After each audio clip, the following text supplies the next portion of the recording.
Good afternoon. I'm glad you can take some time to devote to worship this weekend. I wanted to start by just showing you something that I enjoy every week, and I don't know if a lot of other people get to. On an afternoon in this sanctuary, as the sun hits the stained glass, it's just really impressive. A little bit washed out there from just the way the light works, but this is a gorgeous place to hang out. And anytime you want to come by and just sit at the stained glass, it's beautiful. But moving on. Have you ever been on the receiving end of an apology that was just lacking? An apology where you thought, that just is missing something. And it's not like receiving an apology is ever a good time, because just by definition, you receive an apology when someone's hurt you, when there's some sort of pain, when something has happened. So no one's in a good mood when they're receiving apologies. But sometimes an apology happens, and there's a sense of like, you've already hurt me. Why you wasted my time with this? Your words don't have any weight to them. Why did you bother? It happens, right? Why do certain apologies feel like they're a waste of time, and sometimes they feel like they have a real weight to them and they really matter? I want to take a look at, in the continuing saga of the families, the weird, broken, normal families of Genesis. We're going to follow and we're going to see what maybe find an answer to that. So as we left this family last week, we saw the two brothers at odds, Esau and Jacob, where Jacob had attempted to steal 1/3 of the family farm from his brother Esau. Esau is furious and says, I'm going to kill him. And Jacob runs and he gets out of town, and Jacob and his mother cover up the trip. That Jacob's going to go find a wife, going to go meet his uncle Laban. Laban, I'm not quite sure how to pronounce it, but he's going to go meet his uncle Laban and get a wife, find a wife, and then he'll come back when he's found a wife, / when his mother tells him that the coast is clear and his brother won't kill him anymore. And this is where we pick up. We find that Jacob has arrived in the general area where he knows his uncle lives. There not being any street addresses, he doesn't know exactly where it is. He goes to the closest well, which is where people gather to get water, and he starts asking, hey, you know where a guy named Laban lives? And doing this, he meets his cousin, Rachel. So Laban is his mom's brother, who has a daughter, Rachel. And so this is a first cousin. So he meets Rachel, who has brought the sheep to get water, to water the sheep, brought them to the well, and he gives her a hand watering the sheep, and he sweeps her off her feet, and they go back to her father's house, and there is much excitement and joy because a family member they knew of but they'd never met has come. It's not like in a time where you just take family trips very easily. And so very excited. He stays there for a month. They're getting to know each other. And after a month, Laban says to Jacob, if you're going to stay, it looks like you're settling in. If you're going to stay for a while, what shall be your wages? What should I pay you? And Jacob says, well, of your two daughters, he's got there are two daughters, Rachel and Leah. Leah is the older, Rachel's the younger. He says, let me work for you, and let my work be to pay the bride price. To get married in that time, you paid a bride price to the parents of the bride. Let my wages be the bride price to marry your younger daughter, Rachel. And I will work for you for 7 years for your daughter. And that's what happens. Jacob works for Laban for 7 years, tending his flocks, and his flocks grow and prosper. And after 7 years, they have the wedding party. And Jacob goes to his tent, and his new father-in-law escorts his new bride to his tent, and he goes into his tent with his wife. And he wakes up the next morning, and he is woken up next to the wrong sister, to Leah, the older sister. And there are a whole lot of questions that come to mind as you contemplate this situation, don't they? Like, how does this happen? How does he wake up next to the wrong woman? Why doesn't he notice this ahead of time? This is a very weird moment. He's just a bit put out by this. He demands of his new father-in-law that he explains this. And Laban says, well, I couldn't let my younger daughter get married before the older daughter. The older daughter has to get married first. That's just how we do things around here. Which I'm sure Jacob had a few thoughts about. That's something you could have mentioned at any point during the last 7 years. And an important detail. And Laban says, well, and I'll marry both my daughters. What's the going rate for one of my daughters? Well, let's see. Worked for me for 7 years. And at that point, Jacob is stuck. The trickster has been tricked. And Jacob now works for another 7 years. We don't know the details about this. We don't know whether they had another wedding immediately and that he had 2 new wives at the same time, which would be a challenge. We don't know if he had to work another 7 years before he had that second wedding, which would be frustrating. We don't know how awkward family meals were. We don't know how Rachel and Leah took this. We don't know what this did to their relationship to their dad. We don't know if Leah was forced into this. We don't know if Rachel felt betrayed by her father. We don't know a lot, but we do know it had to be awkward just all the way around.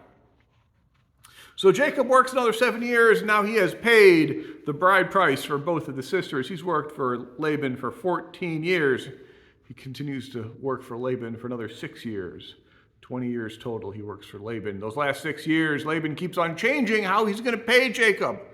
I'll pay you in this type of sheep or that type of ram. He just keeps on changing. It's not a great situation. And eventually Jacob decides it's time to get out of here. He hears a voice, tells him, it's time to go back home. God telling him it's time to go back home. Take his wife, his children, his portion of the flocks. It does not go smoothly. Jacob the trickster, having been tricked by Laban, then Laban is tricked by his daughter Rachel, who steals from him as she leaves, and it eventually gets sorted out as they go, but it doesn't get sorted out cleanly. It gets sorted out with a promise that if you ever mess with my daughters, I'm going to come and get you. And in reverse, if you ever come after me and you don't have a good reason, I'm going to take you out first. Like there's kind of an interesting agreement that is made. It's a contentious parting of ways. It doesn't resort to violence, thankfully, but it's dicey. Now he just has to get home without his brother Esau killing him. It's been 20 years, but how long can people hold a grudge? Well, 20 years. People can hold a grudge for 20 years. And Esau was always quick to anger, and Jacob did make a good college try at stealing a third of the farm. So Jacob sends scouts ahead, and they come back and they tell him that Esau knows that Jacob's on the way, and Esau is coming his way to greet him, and he's coming his way with 400 men on horse. So Jacob is scared. This does not sound like a welcoming party. So Jacob is afraid, and he prays, and he prepares, and this is how he prepares. He took a present for his brother Esau, we read. 200 female goats and 20 male goats and 200 ewes and 20 rams and 30 camels and their colts, 40 cows, 10 bulls, 20 female donkeys, 10 male donkeys. It's a lot of livestock.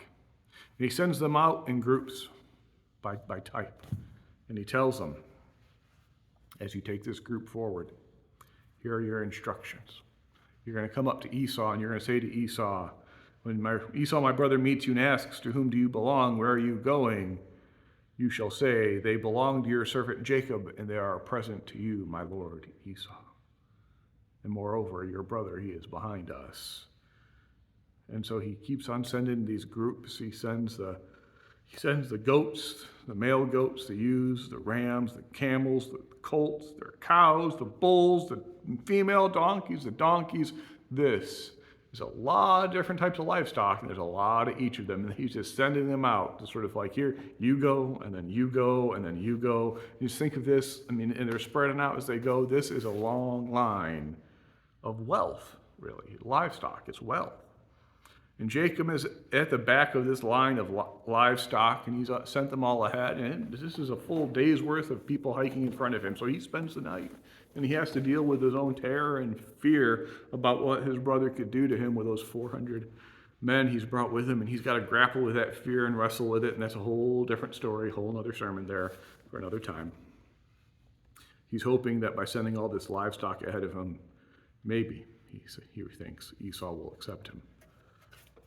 He does not assume, he hopes, he prays. What is all this livestock that Jacob is offering to his brother? Is Jacob trying to pull another fast one? Trying to bribe his brother? I think for the first time in his life, Jacob's not trying to pull a fast one. He's not trying to bribe anyone. It's not even really exactly a gift. Like when you arrive at someone's house, you bring them a bottle of wine or something like that's a gift. That's nice. This is not a gift. It's far more. To understand what this is, I think we got to look at the person who is doing the giving. If we look at Jacob, I think what we see in looking at him, I think we see that he's grown up. He grew up lying, trying to get his way, and now the trickster has been tricked. He's been on the receiving end of the behavior he once perpetrated against others. He's had time to look back on his past, see it differently. He knows he has to get away from Laban. The situation's not going to get better, but he also knows if he's going to get back to his homeland, he's going to have to get squared up with Esau. So what does he need to do? He needs to apologize. But his apology cannot be some sort of flighty, weightless sort of, I'm sorry, good to see you, brother. Let's go hang out. Like he's got to have some weight to it. This apology needs to matter. It's got to be simple, sincere, and real. So he sends these flocks, and Esau, who had come ready for there to be a problem, you don't come with 400 men unless you think there might be a problem. He knows his brother, or at least he knew who his brother was. He comes with the 400. We'll see it turns out well, but Esau was ready for it to not go well. And they meet. He himself went ahead of them, bowing himself to the ground 7 times. This is what Jacob does. He bows to his brother 7 times. 7, the number of completion. Like he is completely humbling himself before his brother. Until he came near his brother, but Esau ran to meet him and embraced him and fell on his neck and kissed him, and they wept. And Esau said, "What do you mean by all this company that I met?" Jacob answered, "To find favor with my Lord." Esau said, "I have enough. Keep what you have for yourself." And Jacob said, "No. If I find favor with you, then accept my present from my hand. For truly to see your face is like seeing the face of God, since you have received me with such favor. Accept the gift which is brought to you." And Esau took it. And it's not that like this makes everything right and perfect and wonderful. Like Esau responds and says, "Well, okay." He accepts it, and then he says, let me send an armed contingent with you to get you home. And Jacob waves off. He said, "Oh, no, you know how fast these livestock go, and it's okay. I'll be okay by myself. I insist." But what has happened here is Jacob has bowed to his brother 7 times. Would Jacob have bowed to his brother before? No. Jacob had been trying to cheat his brother and had cheated his brother. He was trying to pull a fast one on his brother. And for him to sincerely bow 7 times, this is a change. Then Jacob gives his brother this massive amount of livestock. Esau just passes at first, but Jacob insists. And when Jacob insists, why does Esau accept it? Think back to how it all broke down. If you think about how much Jacob offered Esau as a gift, and compare that to how much Jacob cheated Esau out of, 1/3 of the farm. This amount of livestock, 200 female goats, 20 male goats, 200 ewes, 20 rams, 30 camels, cows, bulls, donkeys, male donkeys. That sounds like 1/3 of the farm, doesn't it? Now, Jacob never explicitly says, "I apologize," right?